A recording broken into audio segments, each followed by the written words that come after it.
Talha ibn Ma'as radiallahu anhu narrates one of his incidents. He said, I went with the army to participate in a battle. There I was caught in some sins. In my view, these were major sins. I was very upset, and finding an opportunity, I told Abdullah bin Umar radiallahu anhu. He asked me what happened, and I told him the truth. Listening to it, he said that these are not grave sins. I will tell you the grave sins. Before I go on and mention these grave sins, think about this companion, how concerned he was about his own sins that he committed. He actually later found out that these were not grave sins, they were only minor sins, but he was so concerned about the sins that he was committed, he went and consulted with a companion to help him. That, brother, I've committed these sins, please help me. Nowadays we don't even know the sins that we've committed. We know the nakis that we've done. We know how many hajj we've been on. We know how many umrah we've been on. We know how many times we fasted during the month of Ramadan and how many times we've read the Quran. But do we know how many sins we have committed? People will tell you how many hajj they completed 20 years ago, but they will not be able to tell you the sins that they committed on the way here today. We do not even know the sins that we have committed. The companion went on to say that mortal sins, grave sins are 9. Number 1, to associate a partner with Allah Azza wa Jal. Number 2, to murder someone unjustly. 3, to run from war. 4, to malign an innocent woman. 5, to eat from usury. 6, to eat from an orphan's wealth. And 7, to talk blasphemily in a mosque. 8, to mock at religion. And 9, to cause parents to weep by disobeying them.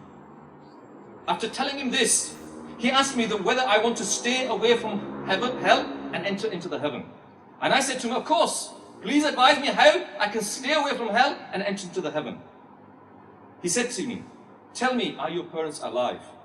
I said, yes, my mother is alive.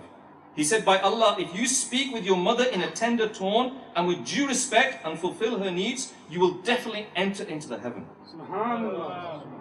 So if we respect our parents and give them the respect that they are due, then inshallah Allah will be pleased with us. Some of us have this opinion that our friends, they have to earn my respect. You know, we have a friend and we say, oh, he has to earn my respect. I'm not going to respect him. Why should I respect him? And he said, if he earns my respect, I will respect him. Your parents don't have to earn your respect. Your parents are due your respect. You must respect your parents no matter what. You may say to yourself, well, my parents, they're from back home. They're back from a village. They do not understand my problems. They do not understand the situation of the UK in this century. They came from a village in the 60s and 70s. They don't understand the UK. It doesn't matter.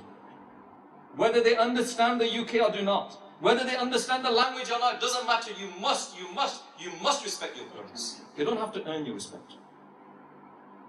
They are due your respect. You must listen to your parents.